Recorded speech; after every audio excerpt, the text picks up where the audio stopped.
Welcome to our expert webinar. My name is Daniela Otero. I am the CEO of Skål International, and I want to say thank you to all of you for joining us today.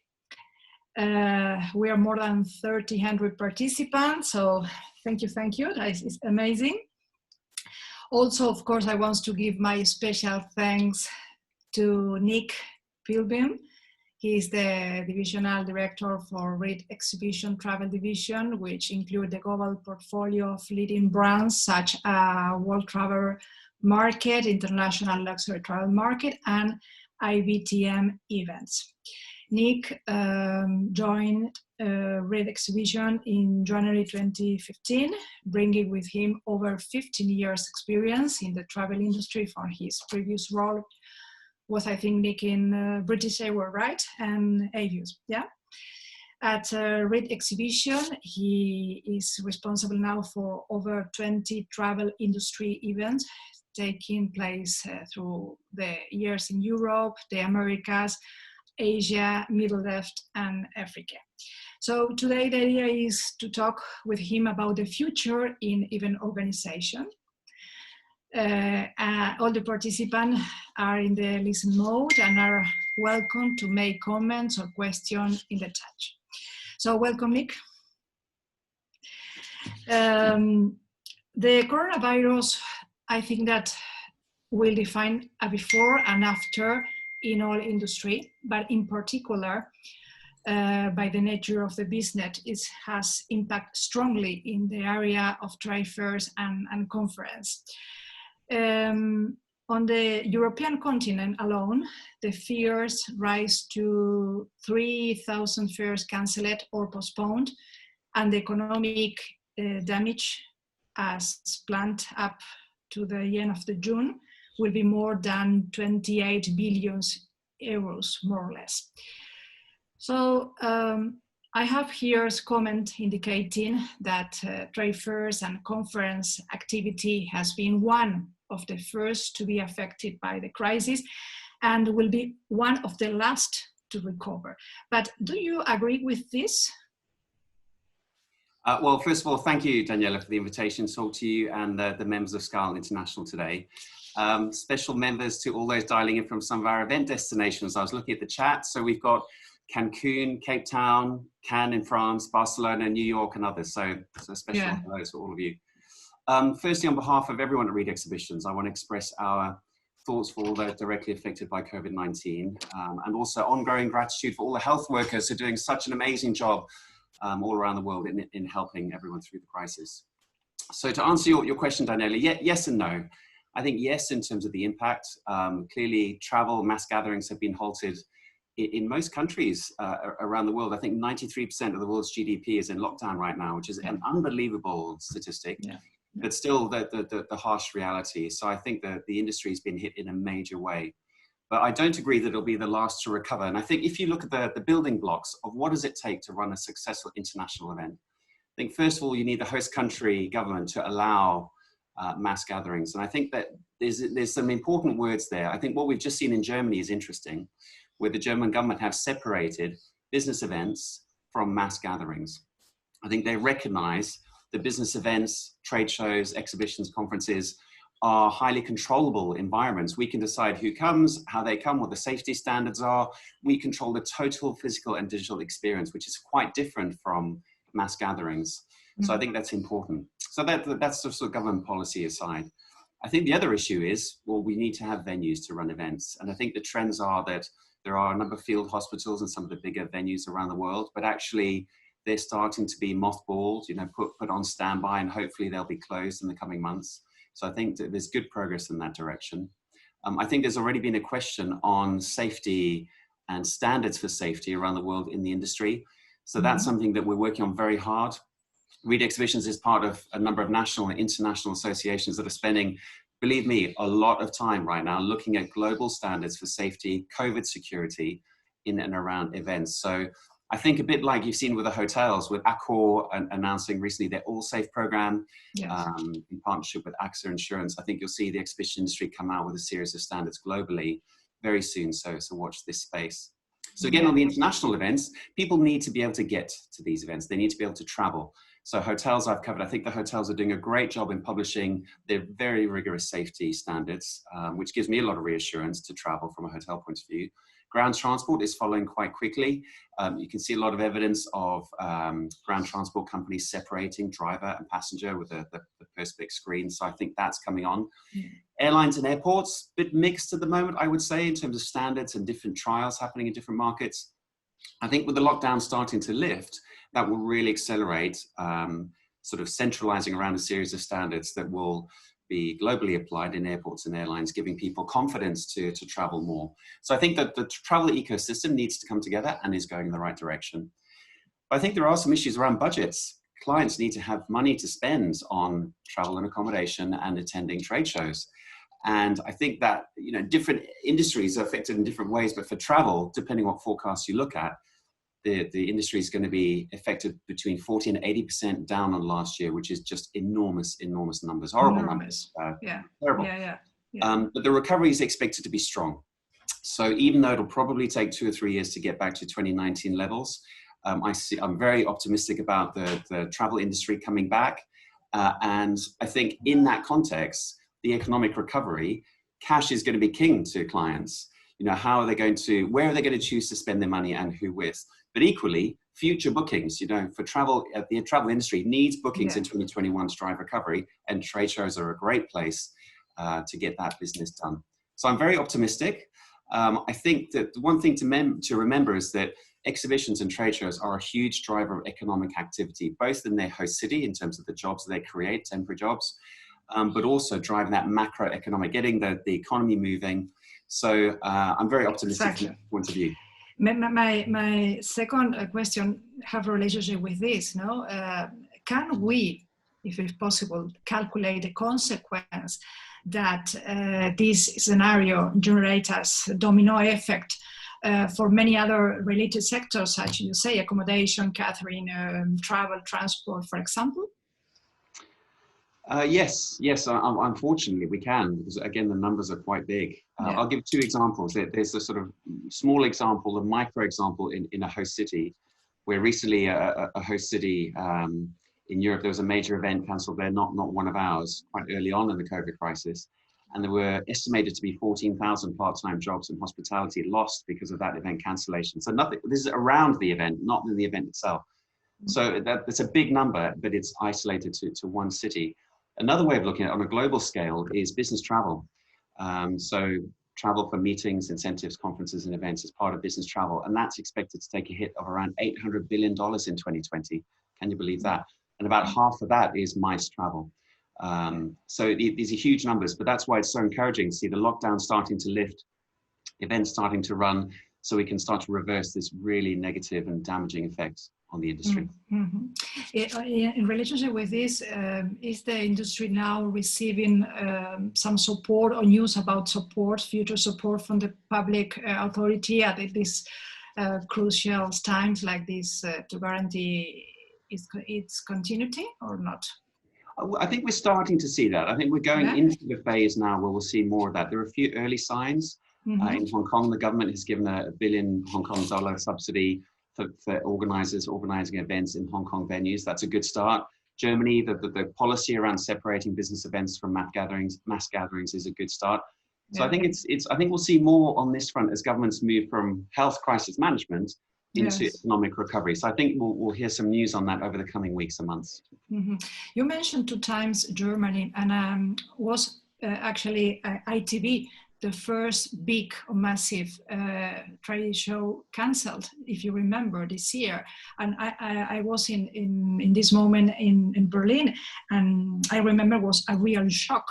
But they took, you know, in the hands with a very clever proposals and ideas this decision. And now you see the second decision that you mentioned 2 times. So you think that Germany are driving in a good way these kind of things?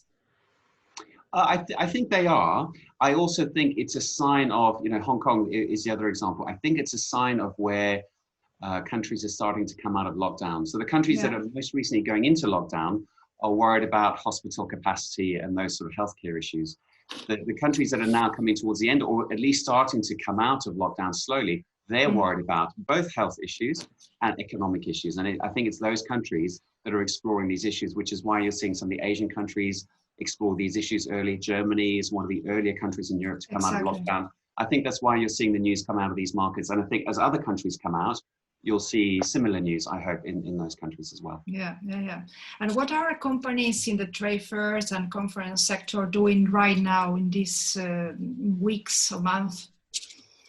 Well, I've got to tell you, we're busier than we have been for a long time. We're always quite busy, but this is incredibly busy period. So I think the first priority for us is customer care. When you're postponing or cancelling events, communication with customers, ideally giving them a lot of notice. So people aren't spending money on flights and stands being built and all those sorts of things. So to limit the impact on their budget. And also how we can support our clients through this time. The travel industry is having a very hard time. So we're doing our best and actually talking to our clients more than ever through these difficult days. I think the second thing that we're spending a lot of time on, you're seeing a lot of in the market, is the digital platforms. So where an event has been cancelled, so for example, Arabian Travel Market, a big travel show in the Middle East, unfortunately we can't run this year. And we've got for the first time ATM Virtual happening, which is quite a sophisticated program of offerings over 3 days when the show was going to run. And we've had a great response to that, but it takes a lot of effort to put these platforms together. And I think a lot of organizers are spending time organizing, webinars like this and other platforms to help the industry still create value whilst people aren't able to travel. And when do you think that the normal trade fairs will return to the activity? What is your feeling about it? Good question. I think normal, as we used to know it, I'm not sure that will ever come back. Exactly. I think trade show activity will actually return probably earlier than many think. So the first exhibition has run in China again 2 weeks ago, the Hunan Auto Show, and there were about 64,000 people attending. A very, very domestic attendance you would expect. So I expect to see shows starting to run again in Asia, Europe, and hopefully the Americas soon after. But I think they will not be normal. I think the whole issue around safety, particularly around COVID-19, will be fundamental and structural through all events in whichever country you're operating in for years to come. Yeah. And are you working, the association means, on protocols or good practices, guidelines? And I have 1 or 2 questions in relationship to this. So I please go ahead with this, and I will check in here in my mobile. Okay. Absolutely.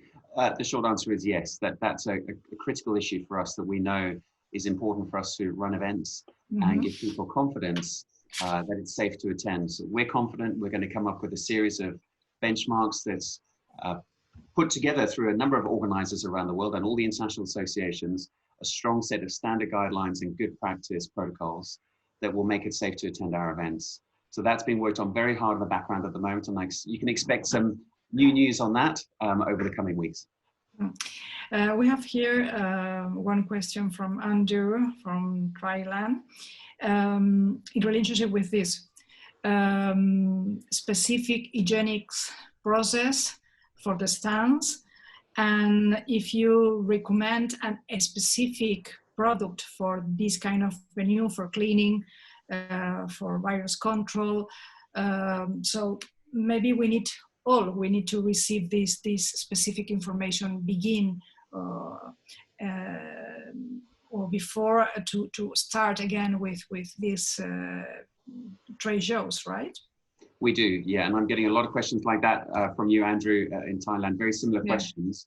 Yeah. And again, the standard set of guidelines that are being developed will answer those questions and more. We're getting a lot of questions along those lines, including, social distancing on a stand. How is it going to work with the number of visitors? Yes. We're working on all of those issues. So we'll have some very clear statements and standards on that soon. You mentioned virtual meetings. Is the rise of virtual meetings begin since a real alternative, or will be a combination? I have quite a strong opinion on this, and that is that the hospitality industry, particularly, human interaction is fundamental. Absolutely. It's part of everything the industry does, and it's really hard for me to see how virtual experiences will fully replace this.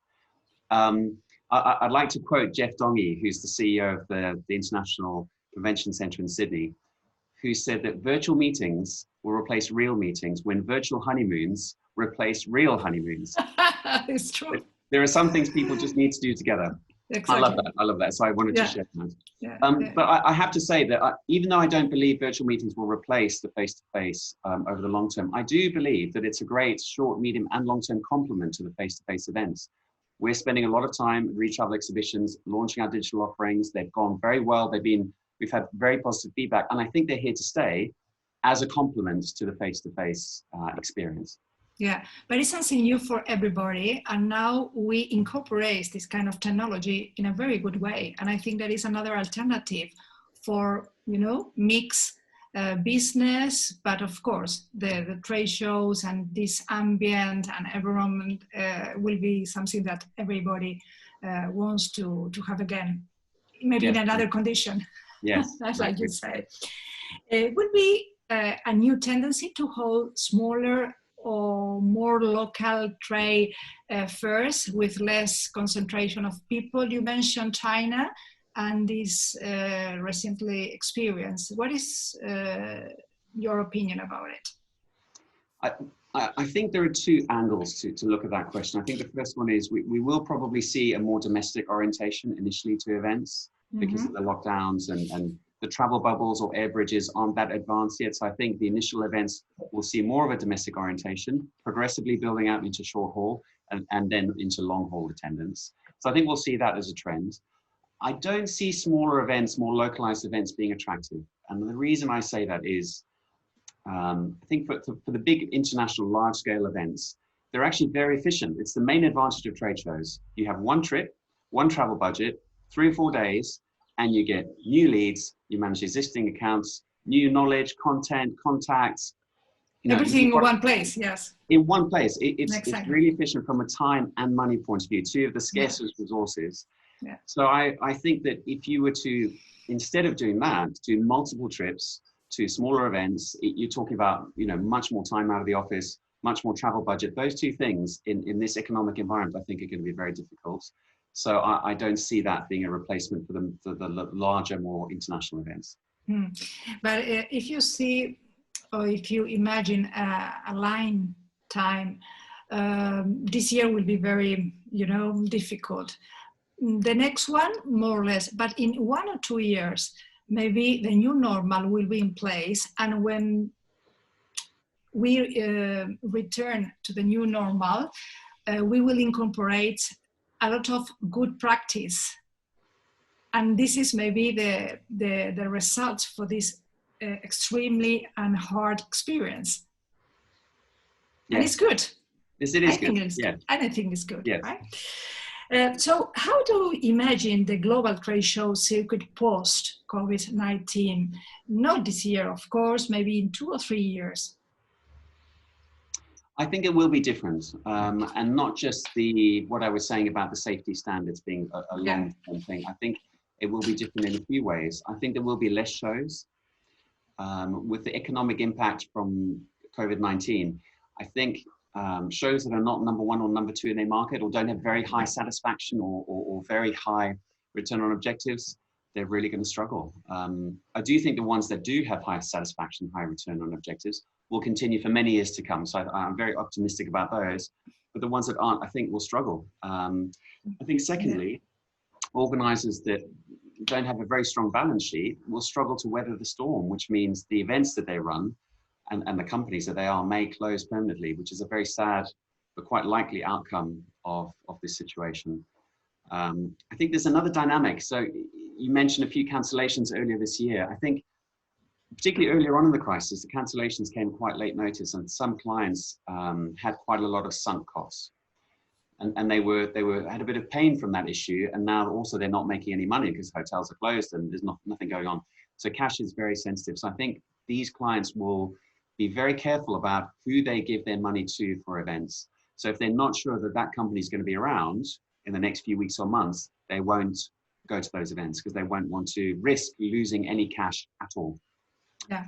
I think that the final thing is things about insurance, terms and conditions, relationships with suppliers and venues, having more flexibility all the way up and down the supply chain. I think that's going to be, because that's where we're spending a lot of our time now. I think that's going to be a real focus. It always has been a focus, but it will be even more of a focus going forward. Yeah, will be my next question. Yeah, we want to predict this, and we've all learned from that situation. Exactly, because we receive a lot of questions in relationship with another possible request from some exhibitors could be more flexible, hairy condition after loses expensive this year during the cancellation trade fairs. This is big in consideration in serious way, be more flexible, and you mentioned the endurance, for example. It is. I think there are two ways to look at that. If you're a customer of the trade show environment at the moment, so if you're in the travel industry, you're really struggling for cash. So I think you want to make sure that flexibility is more than normal, and you want to lower the risk of being without any cash or losing cash unnecessarily for cancellations or postponements, whatever it might be. So I think that's the customer view, and we're very clear on that. From an organizer point of view, there are some events, depending on where they are and the suppliers, how flexible they are, where organizers can offer much more flexible terms because their suppliers, the whole supply chain is being flexible. So I think in those scenarios, you'll see much more flexible terms and conditions. I don't think it'll be a universal approach on all shows in all markets because there are different dynamics. It's not always possible to do that, but I think where organizers can, they will. Yeah, it's the same situation in the tour operator and agencies, right? Because it was a very big and hard experience for this sector. So we talked 2 weeks ago about it, and now it's reveal absolutely the condition. They don't want to lose clients. Yeah, exactly. So I think we'll see that. It'll just be interesting how that develops, and I think it'll be different by a different show or brand or market. But I think it is an issue that the organisers are all working through, including us right now. Yeah. And we received a question about this year. Will World Travel Market London take place this year? Do you take a decision or not yet? Well, we waited 25 minutes to ask that question. Yes, that is the plan. We're very excited and optimistic about World Travel Market this year. We know that where I mentioned the safety standards that are being put in place, we're confident that that's going to be in place.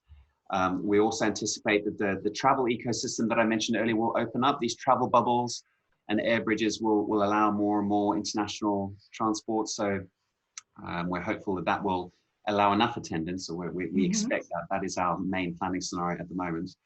And actually the feedback we're getting from our clients is, please can you go ahead and run WTN London, because we want to get together to exchange ideas and build the business for 2021.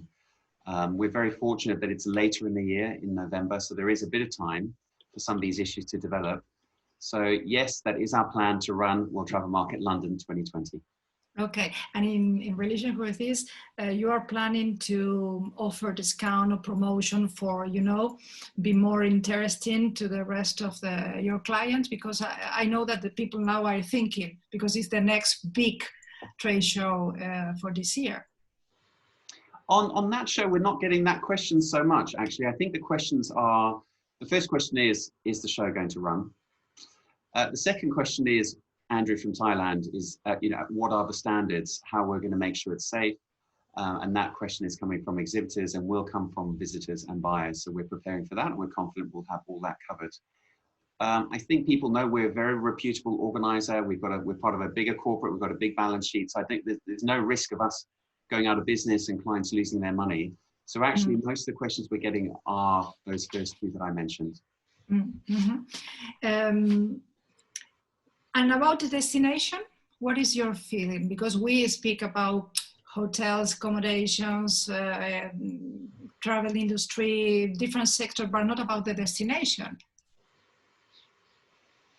In terms of what they will do? Exactly. Yeah. We've been doing quite a lot of sort of modeling and trying to predict the future, like everybody has. My expectation is that the destinations will lean forward and invest in tourism because they know how much it drives GDP. The WTTC numbers, 1 in every 10 or 11 jobs worldwide is driven by tourism. It's a huge driver of GDP. And there are many countries where it's in the double digits, even the majority of their income. Yeah. So in terms of economic recovery, tourism is actually very high up the list. It also drives foreign exchange reserves. There are a lot of benefits from the industry. So my expectations is that the destinations will lean forward and invest. And if I look at previous crises in the last 20 years or so of the industry, every time there's been a disaster or an unfortunate situation, either natural or terrorism attack, where the destinations have leaned forward and come back, they've driven volume quite quickly and recovered quite quickly. Yeah. The ones that have disappeared from the market temporarily, they've had no volume. So it's not been good for anyone. So I expect quite a strong representation from the destinations. Okay. We received one question from Brazil. What about Ultra Market Latam in Brazil? Do you have information about it? I do, yes. So we unfortunately were not able to run that show earlier in the year. It was scheduled for April, and we've had to postpone that to, I think it's the 3rd week of October. And our expectations are that that's going to run. We're obviously following the developments in Brazil very closely. I know they've had record numbers of cases over the last 24 hours or so. So we're monitoring that very carefully. But again, if you look at the timing of the lockdowns and some of the recovery timing, we're hopeful that we can run WTM Latin America in October in Brazil, in Sao Paulo. Yeah, in Sao Paulo. Yeah, because there is a very big market there. So yeah. Huge market, and it's a great show. It's been going so well over the last, so we're very optimistic. And we've had good support, actually. When we decided to postpone that, we actually called all of our clients to say, what would you rather do? Yeah. And they would rather postpone to this year because they want to drive the business. Yeah. Another question, Nick, is Thomas Amiconi. He say, what about the large medical conferences in the next years? Are associations facing more or other problems? I think that the association challenge is similar, actually. And the actions that they're taking this year are similar as well. Yeah. So a lot of the medical conferences haven't been able to happen this year. So they've gone digital and actually have done a great job in sort of having that temporary digital footprint when the event can take place. And I think the issue for the medical congresses is obviously health and safety will be number one, for sure. Yeah.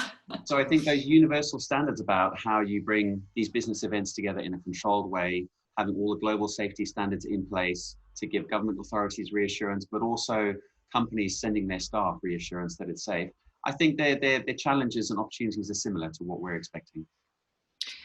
Thank you, Nick.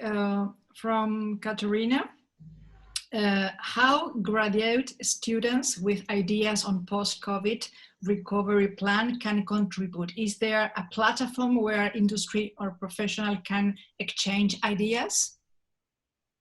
If you know, we know that there are a lot of platforms, but I don't know if your area. That's a good question. In terms of the platforms that we have at the moment, they're very much about exchanging ideas and best practice internationally and digitally while we can. So I think they should get involved and participate as well in that. I think it's a great opportunity. We'd love to hear all the ideas. And I think the more people can share their experiences, because again, 93% of the world is in the same situation. There's a very unique situation where all ideas from all markets, I think, are valid and worth sharing. Yeah, of course. Finally, do you have specific recommendation for the clients or the industry, the people who wants to recover their business? My personal feeling is the people are very lost, you know. If you see the big company have more support, but the medium and small companies, it's a big challenge for them, absolutely, because it's something new for everybody.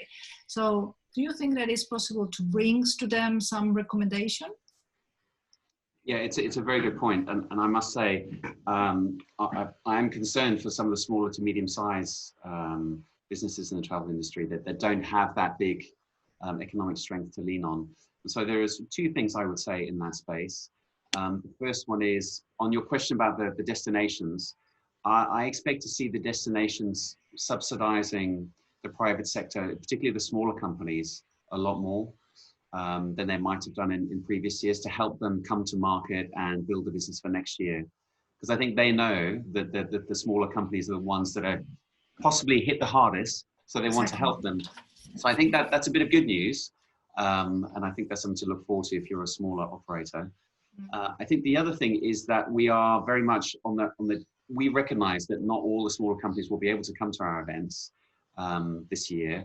So we're working on using these digital platforms both in advance of our events and potentially during the events to help some of these smaller companies that can't maybe afford to come to still participate and get value from our global marketplaces. So I think those are two things that can really help that part of the industry. If you have a few minutes more for us, we have two questions more. One from Manny. Are all dates for 2021 events set and published yet? These are great. Thank you for all these questions. These are great questions. Yes, they are. So all the 2021 events that we run for travel are all published. So we've got a very, we're very certain about the calendar for next year, very confident they're going to run and planning for those now. As you know, it takes a long time to organize these major events. Yeah. So yes, we're in good shape for 2021. Super. And what about with the quarantines? Because, here in Spain was something terrific when I think 7 days ago, we received the news that the government say that 15 days will be necessary staying in quarantine if you arrive to Spain. So it was a shock for the sector, actually. What happened with UK, or if you have information about the quarantinas around the world in relationship with this sector, travel for business, travel for miles, or this kind of things? Yeah, I think we'll see two things. I think the travel bubble that Australia and New Zealand have developed, which is a safe travel and air bridge. So anyone traveling between Australia and New Zealand doesn't need to do the quarantine either side. And that's any type of traveler, leisure, luxury, MICE, anybody. So I quite like that concept. And I think we'll see more of that. So they're expecting to expand that bubble to other markets as those markets pass certain sort of safety criteria. So I think that's encouraging as a concept, and you can see that concept being discussed very much in Europe. I think we'll see travel bubbles or air bridges, whatever you want to call them, being explored, they are being explored now in Europe. And I expect many countries within the EU, potentially an intra-EU bubble or a Schengen bubble, to emerge all relatively soon. So again, by the time it gets down to Q4, where we have our 3 big events, I'm expecting those bubbles to develop significantly to open up the travel patterns. Because quarantines are difficult. I think they're difficult for leisure, they're difficult for business travel, and I can see why they're in place. I'm not criticizing them, but I think that the sooner that those safety bubbles can be expanded, the better it is for the tourism industry. Actually, if you see the chat now, Peter say from South Africa, it's the same situation like in Spain, 14 days quarantine. So I think that the governments copy these models to be sure that everything will be okay in the short future, right? We will see what happens in the next months. I think we will. And what will be interesting is where government policy for destinations is balancing health versus the tourism dollar. Exactly. You look at some of the big tourism-reliant European destinations, and it'll be interesting to see which air bubbles open earliest, because the ones that open are going to get lots and lots of volume. Yes. Because they'll be the only places to go with no quarantine. They'll get a lot of business. So I think I expect that to develop quite quickly. And as 1 or 2 bigger destinations come online and start to see lots of traffic. Yeah. And the main question will be how you can control this. Yeah. So this is another situation, no? Yeah, it's right. We are coming to the end of our meeting, Nick. I think that was really fantastic and interesting, and I think that is a hot topic because all the industry wants to sell, to have a new contract, to see what happened in the short future. So we will be more than able to receive information from your association, because I think everybody wants to know what will be happen with the conference and trade show. Was in the past amazing, you know, was the place and the city where everybody stay together, work together, make business, relationships. So we hope that we will return to a new normality without this. Yes, we do too, Daniela. Thank you so much for the opportunity. And I look forward to seeing you and all of your members at face-to-face, hopefully at one of our events very soon. Thank you, Nick, and for all the members and all the people who will stay with you and with me today. Thank you. You know, we invite you to attend our forthcoming webinar calendar with Spurt, so you will receive the next invitation shortly. Thank you so much. Bye bye for everybody. Bye, Nick. Bye bye. Thank you.